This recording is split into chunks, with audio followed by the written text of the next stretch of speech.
Hey everybody, it's Chainsaw Reacts back once again with another reaction for you guys. We have Ahsoka episode 7 here today. We're one episode away, of course, before the finale, which is next Tuesday. And the ending of episode 6 was definitely very interesting for a couple of reasons, because Ezra finally shows up and he questions immediately to Sabine, okay, so how did you get here? Like, how? And she's like, let's not talk about that right now, which I really didn't think too much about it, but I'm like, I understand her point of not wanting to tell him, but it's going to come up. Because she got there, because she was taken prisoner and everything, and Thrawn, like, he's ready to go. He has some stuff to like carry over into the Star Destroyer and everything. But yeah, like, first of all, Thrawn was amazing. Like, Thrawn looked so good. Lars Mikkelsen killed it, crushed it. In last week's episode, like, I love the reveal, the slow reveal, and the chanting of Thrawn, and then making us wait till the very end for Ezra, which I thought, like, they were going to make us, like, see him, like, the very last second and then cut to credits, but I'm glad he actually had a little scene or two to kind of briefly have him connect with Sabine, and then it cuts. So that's good. So I'm excited to see what's happening here. I'm excited to see what's going to happen, because we are now here at 9 o'clock. The new episode is here. They released a clip. I didn't watch it. But I'm excited to see what happens here. So without further ado, guys, let's jump into now Ahsoka episode 7. Let's go. This is a government, and it has rules and laws which General Syndulla seems to have no problem bending to fit her personal agenda. Can we at least agree that General Syndulla's actions brought to light that there was an incident on Satos? An incident? Jedi. False Jedi. Star maps, star whales. It's true. Distant galaxies. Honestly. What about the conflict on Mandalore? Exactly my point. I don't know what frightens me more. The possibility of what might happen, or your unwillingness to see it. I like that. That was good. Pardon intrusion, but identification. I do not need What? to know you identify. What? Honored Chancellor, with respect. Dude. I'm here on behalf of Senator Leia Organa. The transcript shows that Senator Organa personally sanctioned General Syndulla's reconnaissance mission to Satos. The court cannot admit evidence of this kind from a mere droid. Mere She got saved. That was cool. I like that. I like they showed up. Well, it is my programming. I don't know what you and Leia are playing at, but I know she did not authorize your mission. No, but it's fine. No. Eventually. Music.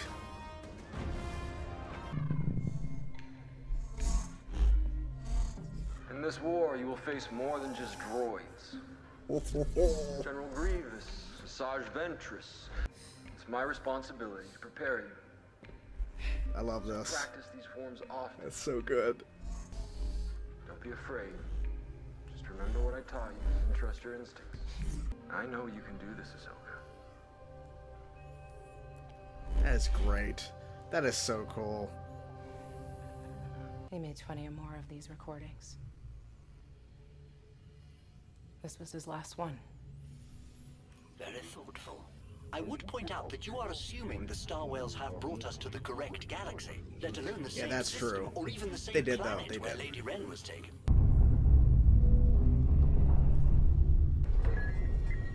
Oh, they're getting attacked. Yeah.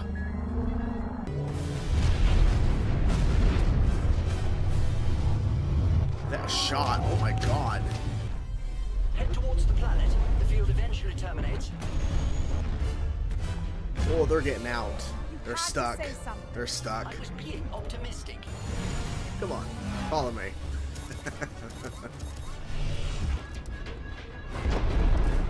There is nothing on the scope. Jesus. It would seem Ahsoka Tano is alive and well after all. Oh yeah. Here's everything the Inquisitor Reborn, did a bit kinda. sad on The him. master was General Anakin Skywalker. Mm-hmm. However, we are getting to know our adversary. And if she's anything like her master, she'll be unpredictable and quite That's true. dangerous. That's cool. Whoa. It's peaceful now until, you know. Never really thought about how much I've missed. That's cute. I'm still trying to process everything you told me. The Empire was defeated. How did you? What? Find me. You never said. It's complicated. You gotta tell him at some point. Ahsoka took me on as her apprentice. She what? Why? Bonus. I mean, I feel like something bad's gonna happen to him. Just my prediction. I don't know for sure.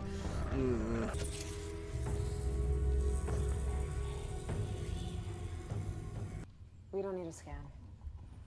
Oh, reach out through the Force, maybe? There's another way.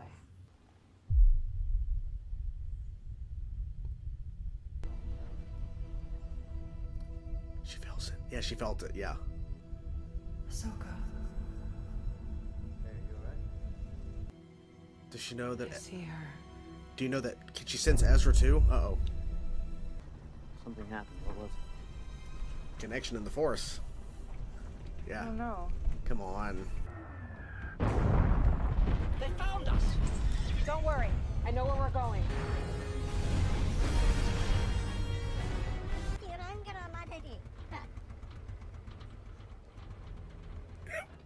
Friends of yours? No, no.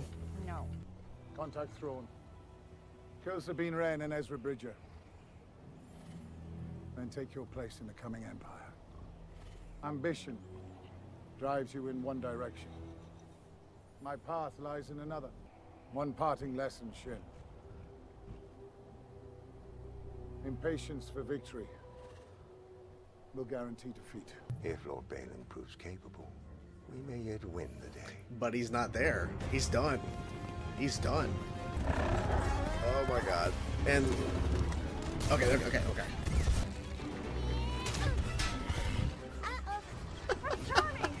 Any real weapons? Oh shit, oh shit.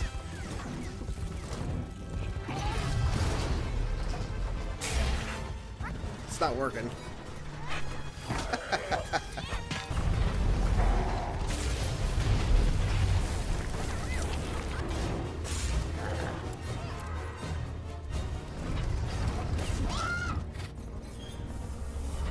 Good strategy, good defense.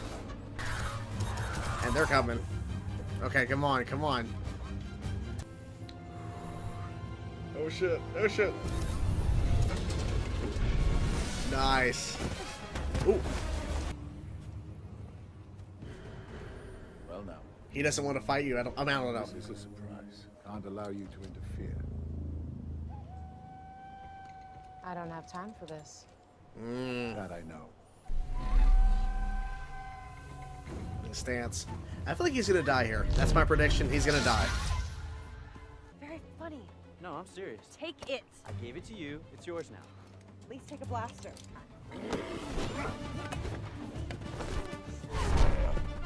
Nice. Okay, okay. Oh, nice. Okay. Yeah, I feel like he's gonna lose this.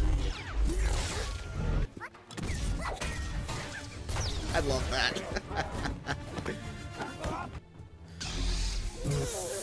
Oh, that was close. Oh, his hair. Close. Damn. He's taking her on without a lightsaber. Okay.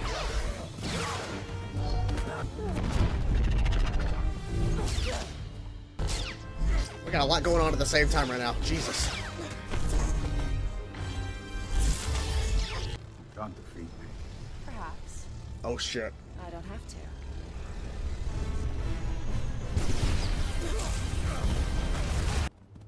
She's gone. Bye. Oh, yeah. I'm glad that I was incorrect. I didn't want him to die. Even though he's a villain. And he's done. I think we're not going to see him again. I could be wrong. I'm fine. Nice block. That was good. Okay, I don't know how they get out of this. Prisoners. Fire!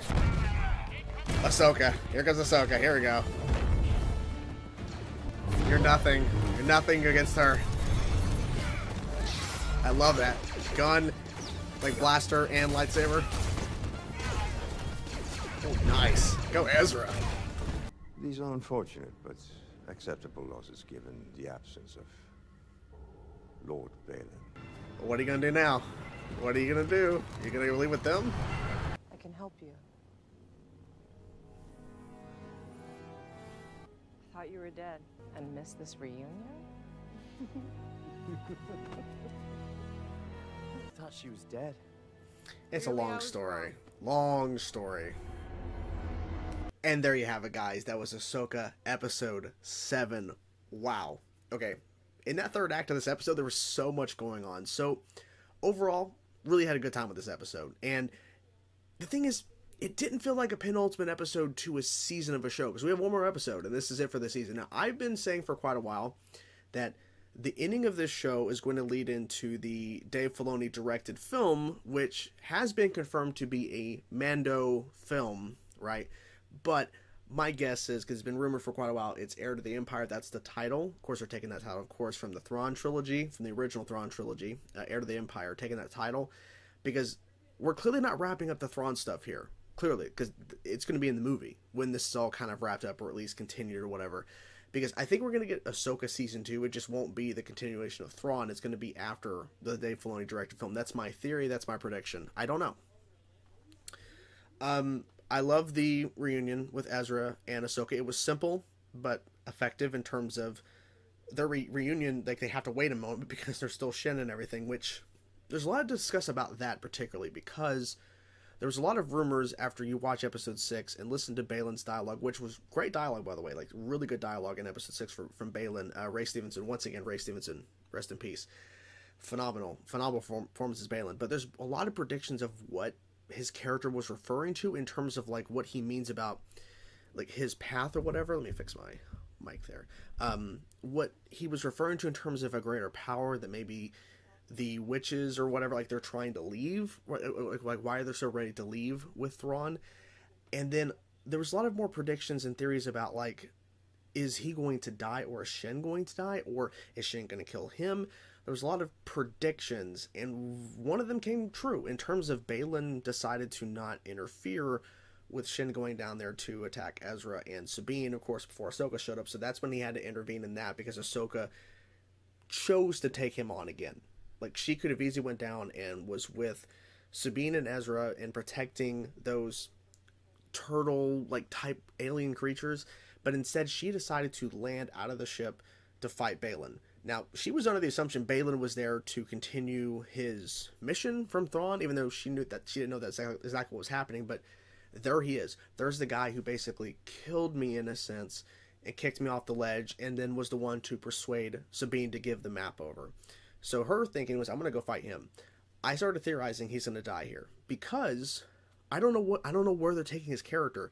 And after episode 8, which I don't think we're going to see him again, I think the implication here is that we may not see him in episode 8, and we may not see his character continue, because he may stay on that planet and not leave, because he chose not to continue. And I think he was even thinking when I'm wondering if it was before or after meeting Thrawn face to face that he decided, well, my original plan with this basically bringing Thrawn back into the known galaxy in terms of like becoming heir to the Empire and everything was like, is that truly what he wanted, or is that what he was saying to get to that planet and then realizing there's more going on than I thought? And maybe that's what it is, because Balin seems like he's a very smart individual, and he probably thinks, well, now that I'm here, I've met Thrawn, I realize there may be something more going on here that I wasn't anticipating or expecting, and that changes my perspective, and this is why I think Shin needs to go off on her own path. I need to go on mine. He was kind of implying that in episode 6, and he definitely like separated. And the thing is, she didn't even question it.